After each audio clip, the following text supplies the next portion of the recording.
Tenemos la dicha de festejar la previa, mañana es el cumpleaños del maestro Bernardo Neri Farina. Les quiero contar brevemente, se iniciaba en el periodismo en los años 70, según dice, escribió más de 28 libros.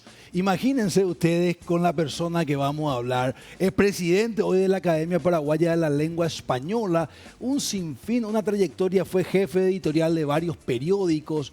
Yo lo sigo hace un par de años ya en diferentes entrevistas y tuve la oportunidad de leer un texto hace un tiempo, unos años, que se llama El Último Supremo, referente fanático legendario también.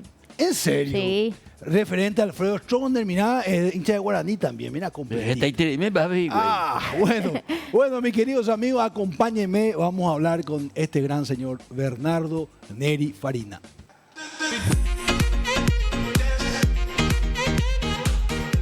Don Bernardo, bienvenido. Muchas gracias. ¿Cómo está? Qué dicha tenerlo aquí. Bueno, después de esta presentación no sé más qué decir. Ya me levanto y me voy. Más que esto, por ahí puedo descomponer todo lo que dijeron. Dice, no, te presentaron tanto y apeante películas. No, gracias Silvana, gracias Euclides, mi compi.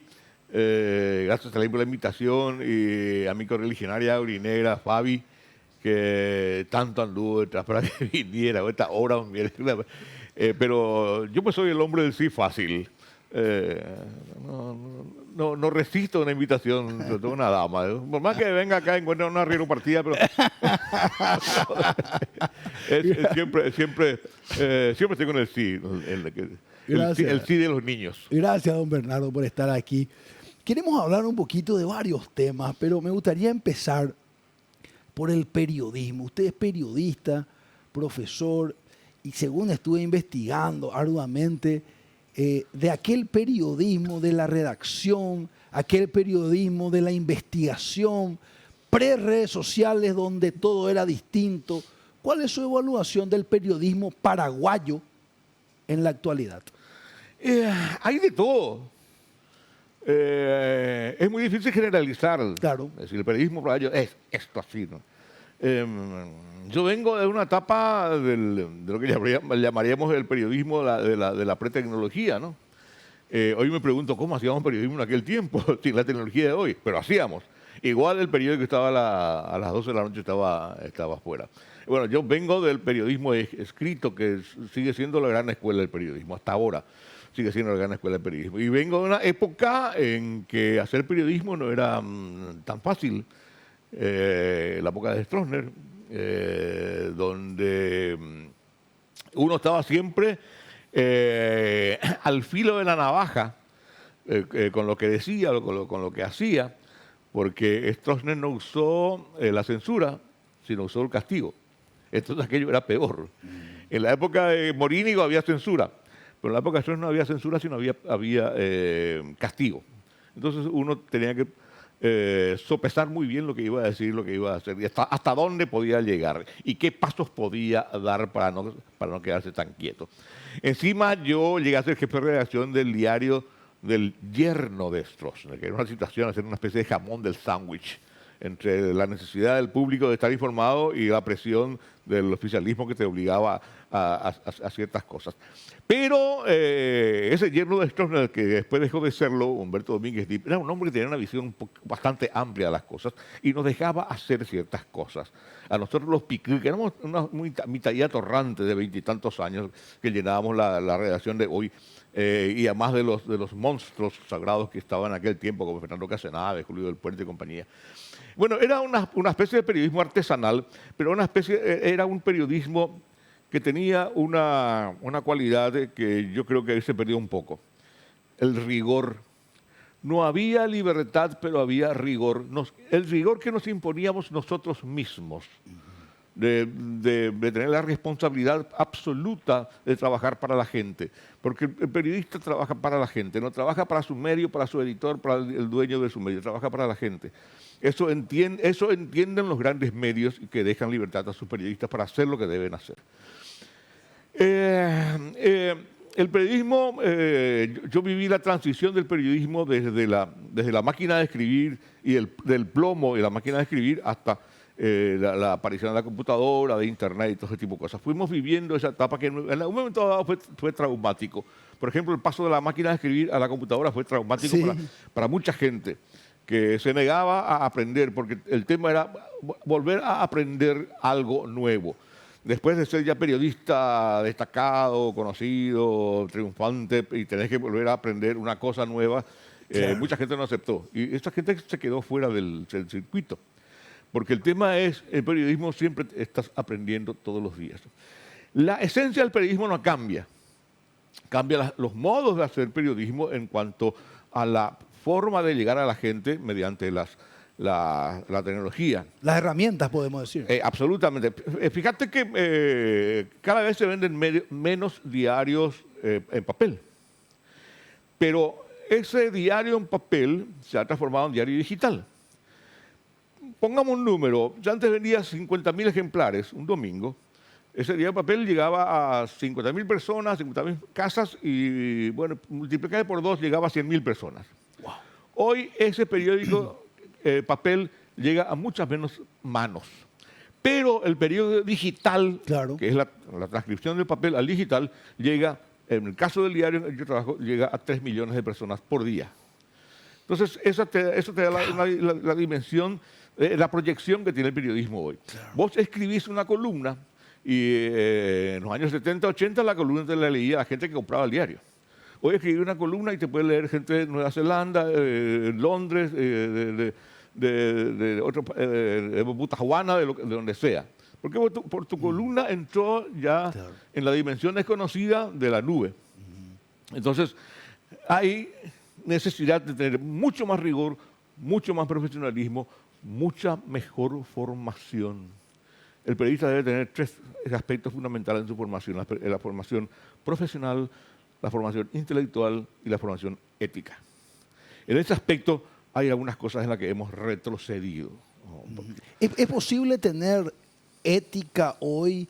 Y esta es una pregunta que creo que usted nos puede guiar bastante. Es cierto que el régimen dictatorial ha caído en el 89, pero viene el nuevo régimen del capital, que es dueña de los medios de prensa. Entonces, ¿se celebra la libertad de prensa o es la libertad del capital en la prensa? Hay que tener un poquito en cuenta lo que es el concepto de libertad de prensa y el concepto de libertad de expresión. Ok. La libertad de prensa atañe al medio. Es la potestad que tiene el medio, es decir, el grupo que maneja el medio, de publicar lo que quiere publicar o lo que desea publicar y dejar de publicar lo que no desea publicar. Esa es su libertad. La libertad de expresión es la posibilidad que tengo yo de expresarme libremente en cualquier parte.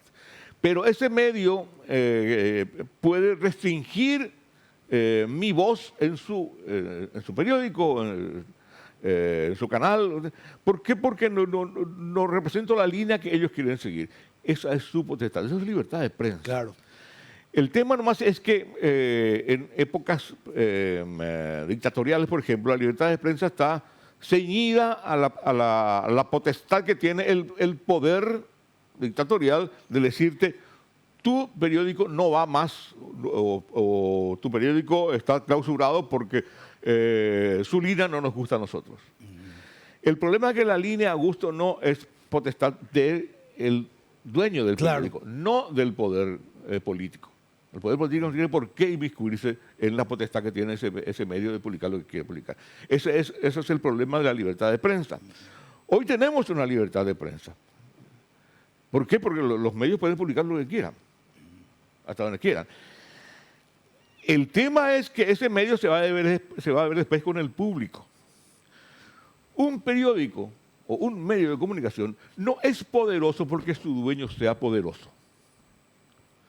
Un medio de comunicación tiene cierta trascendencia porque la gente le cree. El medio tiene que tener credibilidad para que la gente le crea. Esa credibilidad que tiene ese medio hace que la gente le siga, compre el diario o lea el diario digital, vea el canal, escuche la radio. Claro. Entonces el medio es grande por eso. El medio no es un poder. El periodismo no es un poder, es un contrapoder siempre. pero no es poderoso, repito, en la medida en que su dueño sea poderoso. Qué interesante eso, qué fuerza le da al lector eso, y creo que se va autorregulando de esa manera la democracia. Quiero hablar un poquito, sin lugar a duda, de la democracia. Yo aprendí mucho con usted, señor Bernardo, con sus libros, con sus textos, y fue uno de los pocos libros que yo pude leer, principalmente en la introducción, donde usted dice que a Stroessner se lo va a poder estudiar recién en 50 años, cuando las pasiones bajen bastante, que usted va a hacer un esfuerzo para eso, ¿verdad? Y me llama la atención esto. Es como que nosotros que nacimos ya en era democrática, los de mi generación, pareciera ser que nacimos con el anti-estronismo. Toda persona que se considere pro gobierno, de era estronista por lo menos, ya era mal vista en mi generación. ¿Cómo se dio ese fenómeno? Una cosa que hay que tener en cuenta es que en el Paraguay nunca hubo democracia. Nunca. Hubo periodos de libertad, así. Por ejemplo, aquel célebre periodo que se dio en llamar la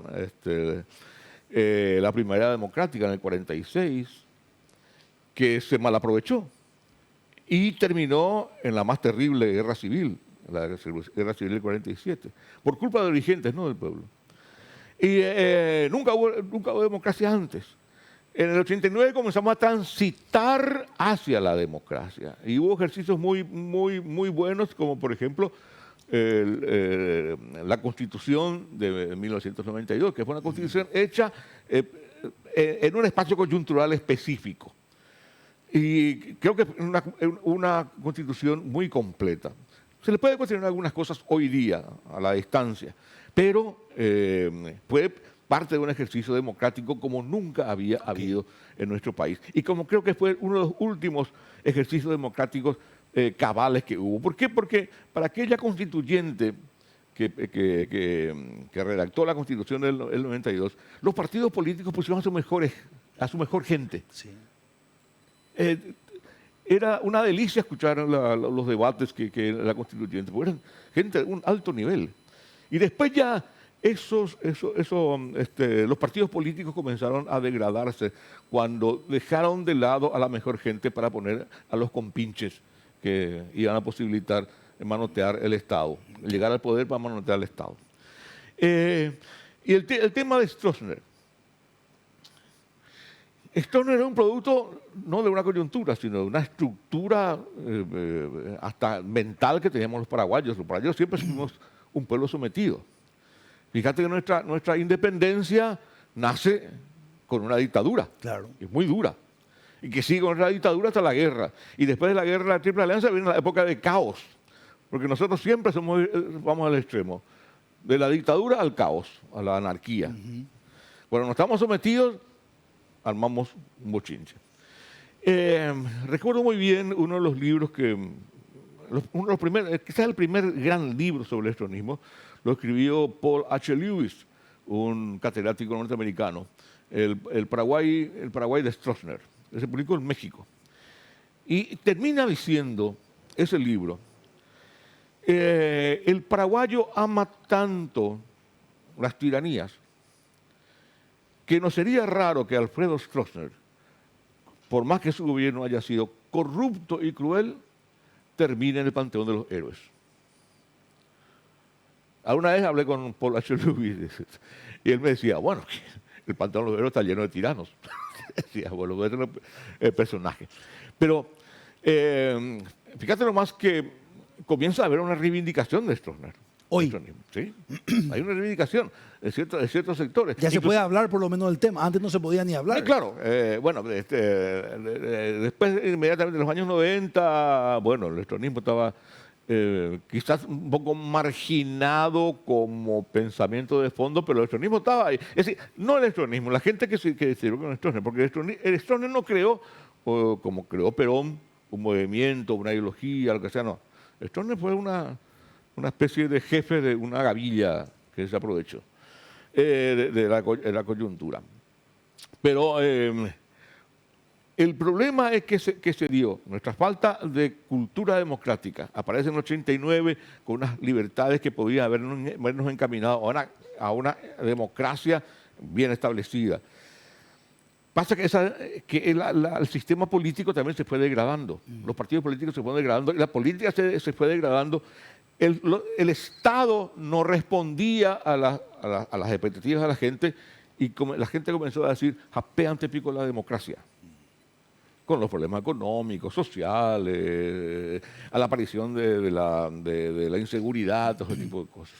Y hubo una especie de desaliento. Para eso luchamos tanto. Cuando vos veías gente que luchó contra Stroessner y después en la época, llamémosle democrática, se convirtieron en grandes sinvergüenzas. Y decís, un poco, che. Quiere decir que la lucha contra Stroessner no te habilitaba para tener el carnet de demócrata. Y muchos que luchaban contra Stroessner quizás lucharon para desplazar a Stroessner y hacer lo mismo que hacía Stroessner. Ese es otro peligro. Y entonces hay una especie de desilusión con la democracia, con todos los problemas que aparecieron. Y apareció esa nostalgia que cierta gente instaló. Dice, antes con Stroessner esto no ocurría. No había motochorro, vos salías a la calle tranquilo. ¿no? Y es cierto. Vos salías a la calle de madrugada y caminabas, podías caminar, terminaban las fiestas, iba de Sajonia hasta Villamorra caminando con la gente. El problema era otro. El peligro no era la gente en la calle, sino el peligro era el Estado o el aparato gubernamental que manejaba el Estado, que si quería quedarse con tu negocio, con tu estancia, con tu casa o con tu esposa, te acusaban de comunista. Y bueno, ese era otro. Ahí está, ese era el peligro. Siempre había un peligro, pero no era el peligro que hoy conocemos en la calle. Y entonces esa desilusión con la democracia hizo que hoy mucha gente reivindique, por lo menos sotoboche todavía, reivindique el estronismo. Para reivindicar el estronismo lo que reivindica es la vuelta a un sistema autocrático. Los paraguayos históricamente hemos estado muy cómodos con eso de que hubiera alguien que pensara por nosotros, que obrara por nosotros, que nos dijera qué debíamos hacer. Hoy mismo vemos en el legislativo mucha gente que está ahí y pregunta, ¿hay que votar? ¿Por qué hay que votar por sí o por no? Le preguntan al líder. Mucha gente no tiene idea de criterio. Es decir, esa responsabilidad que te crea la libertad no ha sido aprovechada.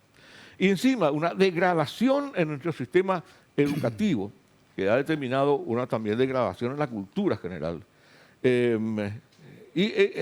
Todo eso hizo que la desilusión respecto a la democracia haya crecido sobremanera. En el Paraguay hay cultura individual, pero no cultura colectiva. Ese es el drama de nuestro país. Hay sectores que manejan ciertos aspectos, pero no hay un crecimiento, un desarrollo cultural orgánico. Y eso cada vez va a ser peor porque nuestro sistema educativo no ha dado muestras de apuntar a la excelencia. A partir de los años 90 hemos tenido reformas educativas que han sido realmente un fracaso. ¿Cómo podemos decir que es un fracaso? Y por el resultado. En mi generación éramos un país pobre, pero teníamos grandes maestros. Conocíamos de cultura general, conocíamos de historia, conocíamos las grandes personalidades del mundo. Hoy los chicos jóvenes no conocen. ¿Qué pasó ahí, don Bernardo? Porque las mallas curriculares se han vuelto tan complejas, han querido abarcar tantas cosas que al final no abarcó nada. Fíjate nomás que en los años 60, 70 teníamos historia en los tres cursos finales, el bachillerato lo llamábamos, cuarto, quinto, sexto curso, historia. Literatura en cuarto, quinto y sexto curso. Estudiamos literatura. Literatura universal, literatura latinoamericana y literatura paraguaya. Conocíamos bastante de lo poco que había en el Paraguay en aquel tiempo todavía. Hoy hay mucha literatura, pero no conoce la gente. Vos tomás a una persona de 40 años que tiene niveles gerenciales, ya presidente de empresas, grandes corporaciones, y vos le preguntás, citame 5 escritores paraguayos. Dicen Robasto, después comienza a rascarse la cabeza y dice Robasto, y se queda ahí. Y también la falta de liderazgo internacional.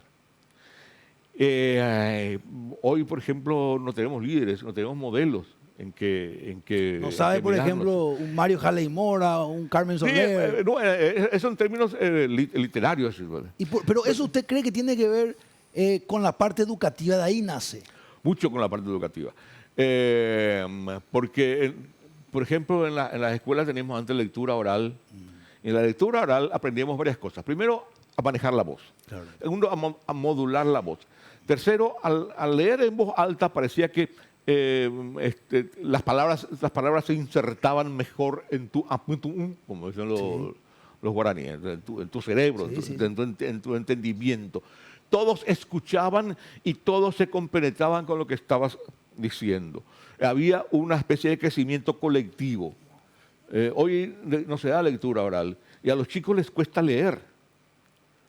Le das un texto para que lean y es difícil. Además, con la lectura oral que hacíamos todos los días, 10 o 15 minutos, leer un fragmento de alguna obra, eso hacía que uno se compenetraba con autores, con nombres de autores, se compenetraba con estilos literarios o estilos o ensayos o conocimiento general. Por ejemplo, se hablaba de la Segunda Guerra Mundial, de los héroes de la Guerra Mundial. Claro, sabía por lo menos Se sabía, había referencias. quién era Goebbels. Bueno. Hoy los chicos no saben quiénes pelearon en la Segunda Guerra Mundial, qué pasó, cuántas guerras mundiales hubo. A ese nivel puede ir Sí, el problema. yo sigo dando clases, le preguntas la guerra de Vietnam y te dicen... Que es reciente, relativamente. No tienen ni idea. Y son cosas que fueron cambiando el mundo. Es decir, cuando vos no tenés referencias históricas de lo que pasó, es muy difícil que tengas un entendimiento global de lo que está pasando hoy. Yo siempre suelo decirle a los chicos, tenemos que leer historia, aprender historia. Yo sé que cuando sos joven decís, no, eso ya pasó, ahora no me da gusto. No, pero si vos no sabés lo que pasó, no vas a entender nunca qué está pasando. Todo lo que nos pasa hoy ya nos pasó antes. Es más, hay un huevo de la serpiente que está ahí latente, de una vuelta al autoritarismo. Estamos volviendo a un sistema autoritario. Todos estos últimos acontecimientos nos dan eso. Los que tenemos algunas referencias, estamos alertas. Los otros no. O sea, un Donald Trump, un Javier Milei, un Bukele. Vamos a volver No son coincidencias. Vamos a volver si no estamos alertas, si no tomamos las medidas, no sé si te decir tomar medidas, qué medidas podemos tomar, no sé, pero si no estamos alertas, si no tenemos conocimiento de lo que nos pasó antes, todos los acontecimientos terribles, la Segunda Guerra Mundial, lo que pasó después de la Segunda Guerra Mundial, la Guerra Fría, todo lo que trajo eso, estamos volviendo a vivir eso. Y los chicos no se dan cuenta. Ese fenómeno, engancho porque tiene que ver con lo que estamos hablando. Hablábamos hace rato del general Stroessner. Estados Unidos, Ronald Reagan. Es cierto que en el año 86, 87, ya vino el segundo de la CIA enviado por él a decirle a Stroessner que no se presente en el 88. O sea, la caída de ese régimen, usted dijo que fue producto de una estructura de aquel momento. En su historia yo leí y entendí, parafraseo, no sé si fue exactamente la palabra que usó, pero que Stroessner fue producto de su tiempo, no fue un accidente. Sí, no fue generación espontánea. Y su caída fue una caída sistemática de los regímenes dictatoriales. ¿Eso también sucedió a nivel global? ¿Cuál es su lectura con respecto Bueno, a el eso? 89 fue un año, finales de los 80 fue un año de un terremoto universal de varias cosas. La caída del muro de Berlín, después del 92 la caída del Imperio Soviético, todo ese tipo de cosas, producto de varios acontecimientos también. Y sí, me acuerdo cuando en el 80, final del 80, noviembre del 80 creo que fue las elecciones entre Reagan y Carter, que ganó Reagan. Y me acuerdo que los colorados festejaron, ganó nuestro amigo Ronald Reagan, ahora sí que era nuestro amigo en la Casa Blanca. Y ese Carter comunista, pues la pelea era con Carter, con Jimmy Carter. Pero pasó al revés. Reagan fue el que más le apretó el torniquete a Stroessner después de Jimmy Carter. Y sí, le envió a Vernon Walters. Vernon Walters se llamaba. Euclides ahí en la historia eso. Estuvo bien cerca de Vernon. Creo que tomó algún vino con Vernon Walters por ahí. No sé, esa historia viene. Porque Stroessner le dijo bien a Bernard Walter que él era admirador de Ronald Reagan. Ronald Reagan fue un pésimo actor de westerns de clase B. El eterno sheriff. Creo que nadie se acuerda de él como actor. De la película del oeste. La película del oeste. Esa película de clase B. Sí. Y después fue un exitoso gobernador de California. Después fue un exitoso presidente de Estados Unidos. Él no era un hombre con grandes luces, pero era un hombre astutísimo, que tenía un genio alrededor que se llamaba Donald Reagan, que era el genio que pensaba. Reagan. Era Reagan, Donald Reagan. Y bueno, Stroessner no quiso escuchar todo eso, porque ya los problemas de Estados Unidos con Stroessner ya vinieron en la época de Nixon, con aquel caso de Record, cuando el Paraguay comenzó a ser el centro de exportación de heroína a Estados Unidos. Muy temprano comenzamos nosotros con el tema de las drogas y compañía. Y después ya vino Gerald Ford, vino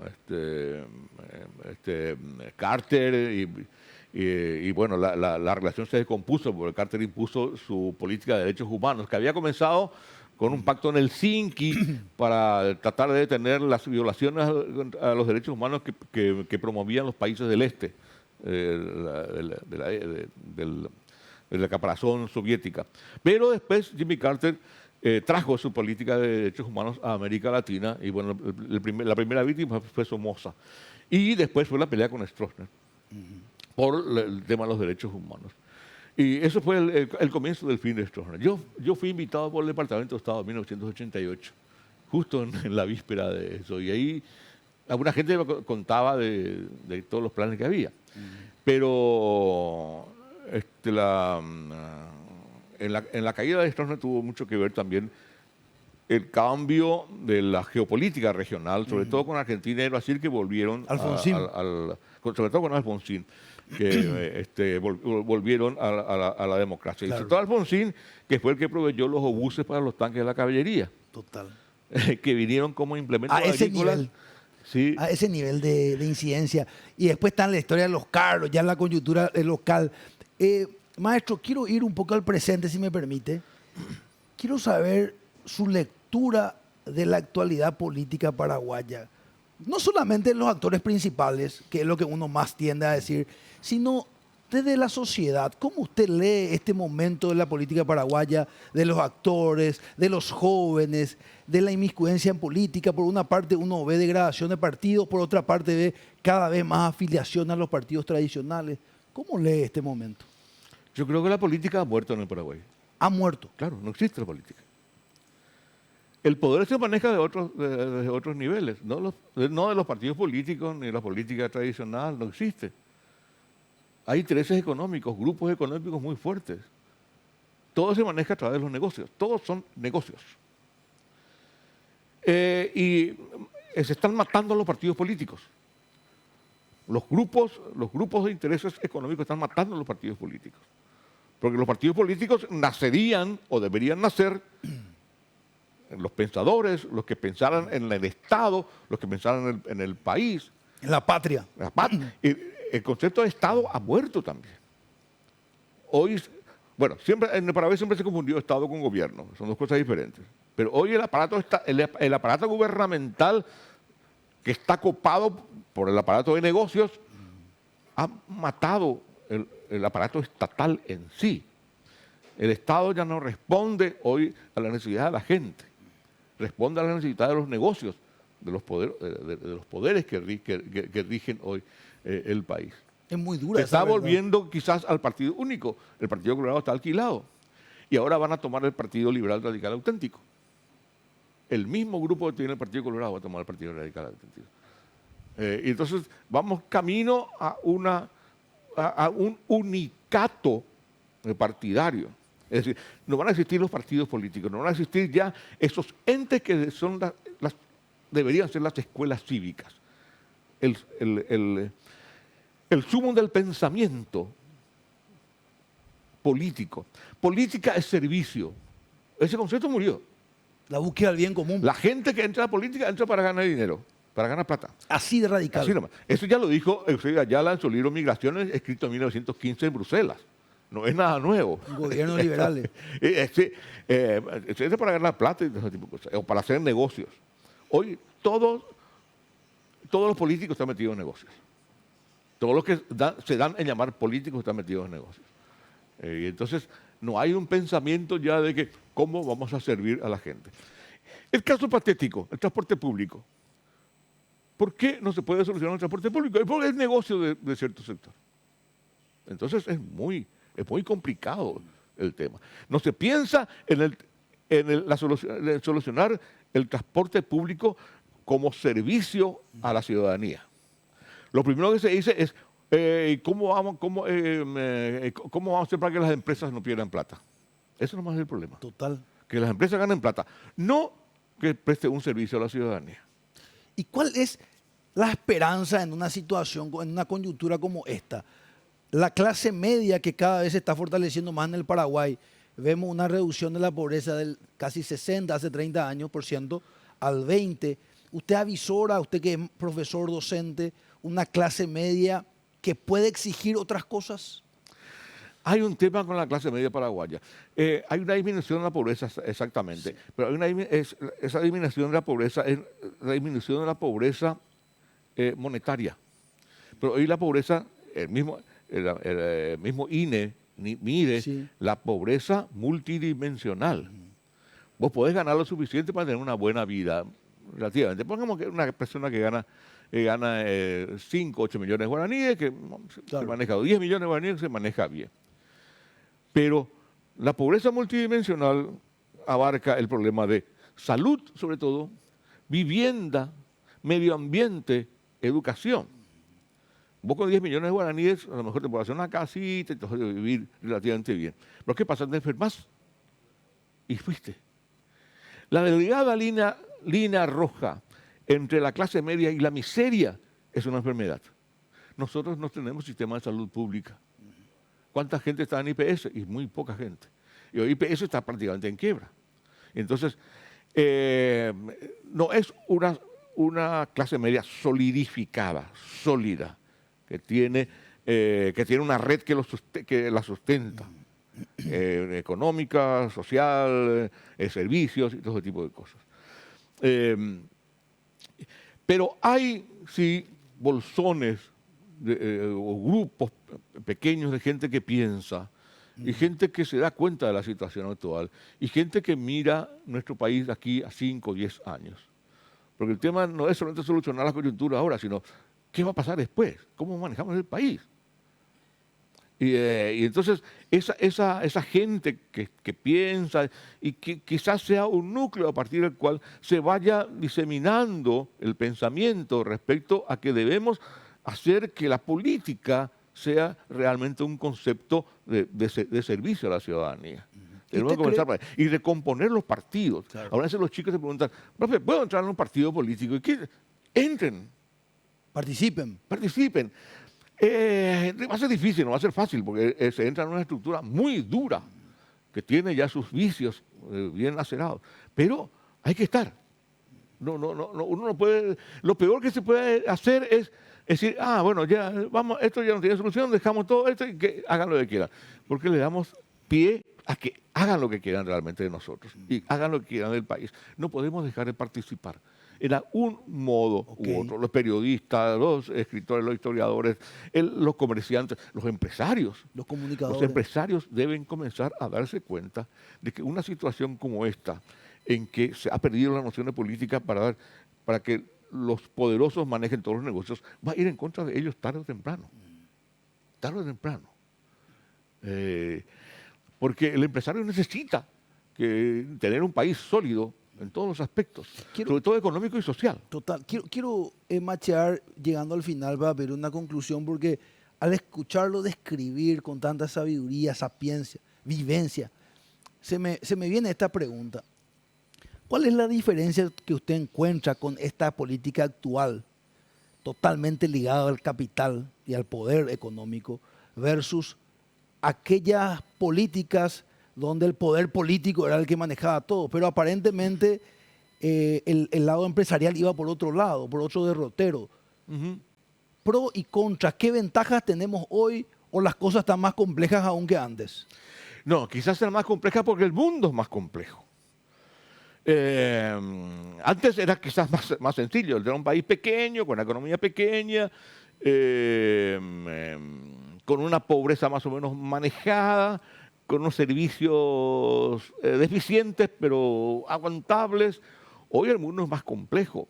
Hoy se necesitan mucho más elementos para hacer sostenible un crecimiento. Algunas veces uno piensa, qué país raro, ¿no?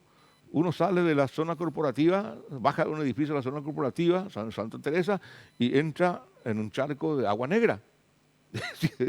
Salí del primer mundo, entrar en el cuarto mundo, ahí, en metros. Y eso, por ejemplo, impide insertarse en un mundo que es cada vez más exigente. Tenemos el problema, por ejemplo, del analfabetismo funcional, que al final se convierte en analfabetismo total.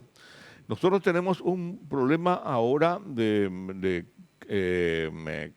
entendimiento. Lectura comprensiva. Eso se llamaba lectura comprensiva, y de elaboración de un pensamiento complejo. Y eso que están comenzando a notarlo los propios empresarios cuando nos encuentran niveles gerenciales paraguayos, capaces de salir al mundo a proyectar su propia empresa.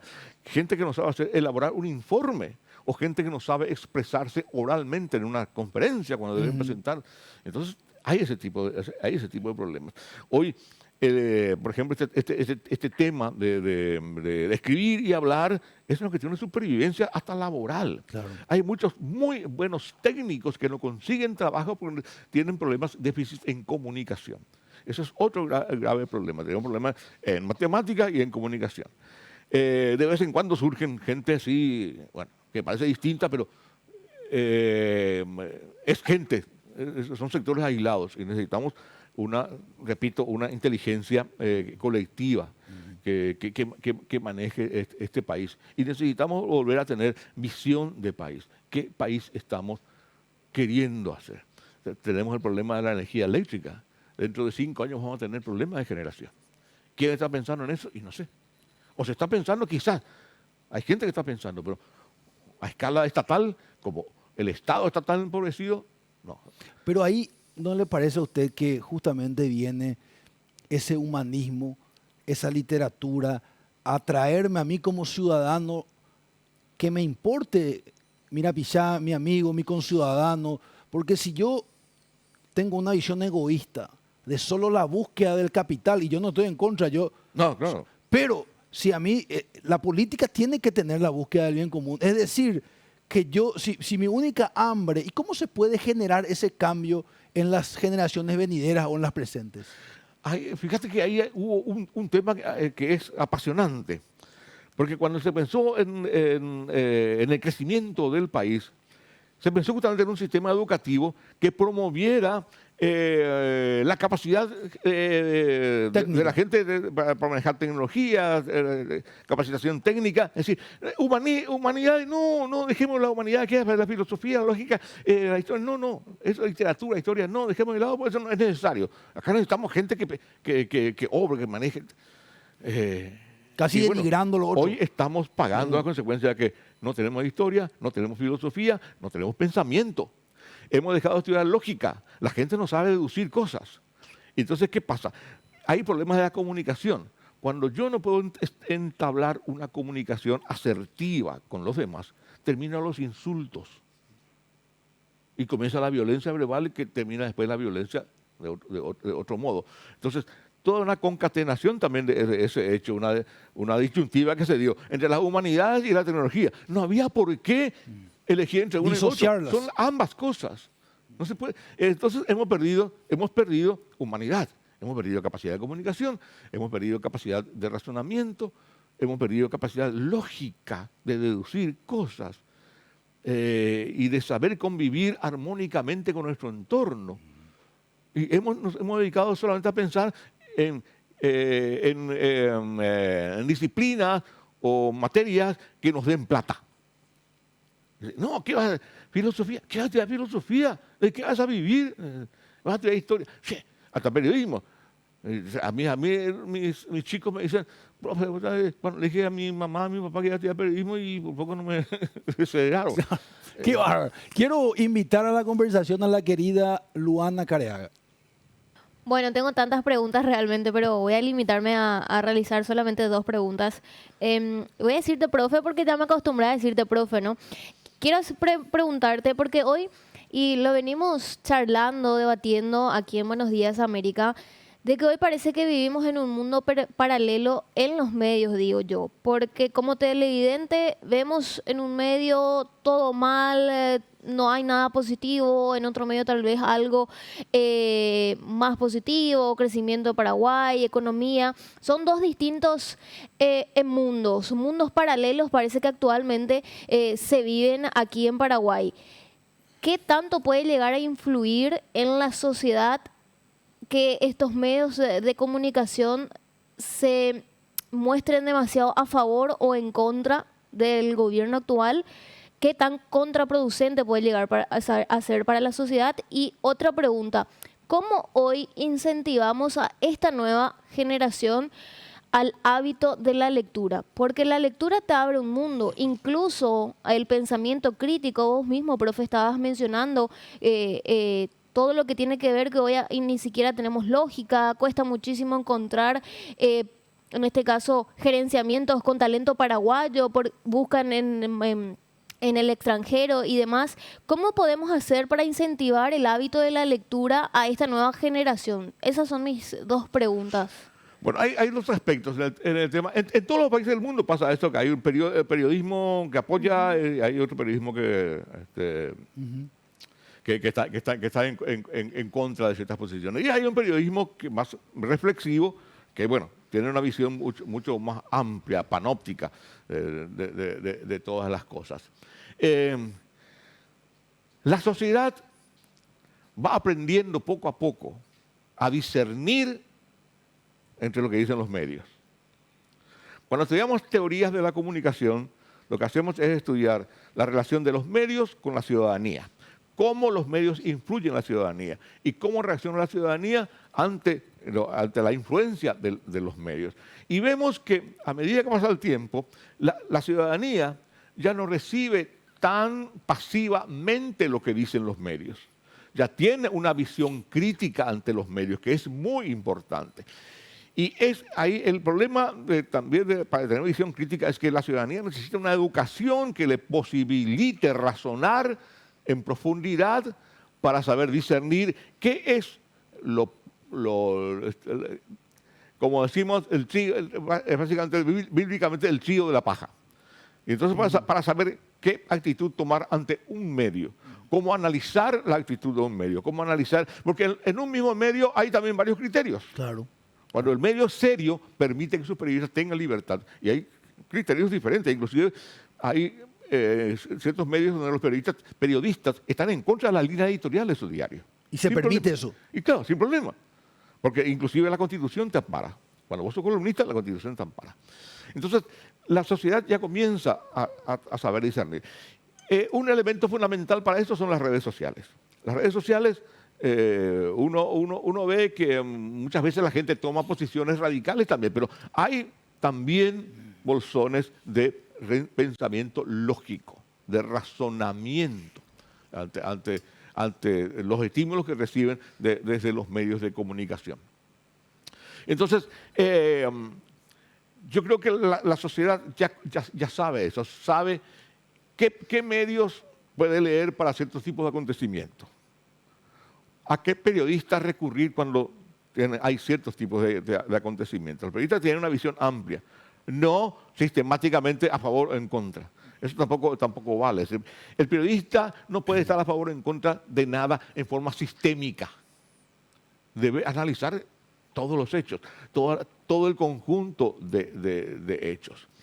Por ejemplo, una columna debe ser un análisis criterioso, basado en un argumento, enriquecido a su vez por datos, por cifras y por informaciones que le den veracidad a su argumento. Una columna no debe ser un mero plagueo. El plagueo puede hacer lo que quiera. Para eso ya uno es periodista profesional, para tener una visión mucho más amplia que el público no tiene tiempo de aprender. Y en cuanto a lo otro, en el tema de la lectura, en los últimos tiempos hay un fenómeno que a mí me llama la atención, en que los chicos jóvenes comienzan a entender que la lectura es fundamental para ellos. Y yo en ese sentido también reivindico a las redes sociales. Lo hice antes cuando todo el mundo denostaba contra las redes sociales. Pero las redes sociales nos han obligado a volver a escribir. Por ejemplo, el primer tiempo de Facebook y compañía. Y al comienzo la gente escribía muy mal, se acordarán de todas esas simplificaciones que hacían. Pero, pasando el tiempo, la gente que escribía bien comenzaba a escrachar a la gente que escribía mal y los hacía quedar en ridículo. Y entonces la gente que escribía mal comenzaba a pensar, yo tengo que ver cómo escribir mejor porque no quiero hacer el ridículo en las redes. Y hoy todos los talleres, cursos de gramática están llenos de gente, jóvenes y adultos. Por ejemplo, nosotros tenemos en la Academia de la Lengua Española tenemos un curso gratuito de gramática y ortografía, en dos etapas en un año, y se llena de gente. Y todos los otros cursos, el curso de escritura, para escribir cuento, novela, lo que sea, escritura creativa o escritura nomás, tienen cientos de asistentes. Porque la gente se da cuenta, eso que dijimos recién, que escribir bien y hablar bien son cuestiones ya hasta de supervivencia. Y todo nace en la lectura. Nadie escribe bien y habla bien sin ser previamente un buen lector. Entonces los chicos comienzan a darse cuenta de eso. Ahora, eso tiene que diseminarse en todo el país. Y en ese aspecto yo creo que el gobierno está haciendo bien las cosas. Con este gobierno se promulgó la ley de fomento de la lectura y el libro. Está ahora el proyecto Ñerú, que está llevando libros y escritores y talleres a todos los centros de enseñanza públicos del país. Y bueno, se está diseminando el libro y la lectura y se está incentivando a los chicos a leer. Y hay concursos de escritura y compañías que son muy, muy interesantes y muy llamativos y mucha gente nueva. Y sobre todo, se ha abierto lo que llamamos, yo detesto ese concepto, el interior del país. Antes era para Asunción en la campaña, en el momento del interior. No, es decir, ya no es más Asunción tomando el centro de esos talleres, sino ya son todas las otras ciudades, inclusive los sectores rurales, están incluidos en ese proyecto. Y bueno, eso puede ser la base de una revolución educativa en el futuro. Qué alegría y qué privilegio escucharle, don Bernardo. Y quiero concluir con esta última pregunta, si me permite. Poniendo la realidad del Paraguay, con nuestras luces y sombras, aciertos y virtudes, desafíos, para no decir problemas, ¿cuál es la mejor versión del futuro que usted avisora en la sociedad paraguaya?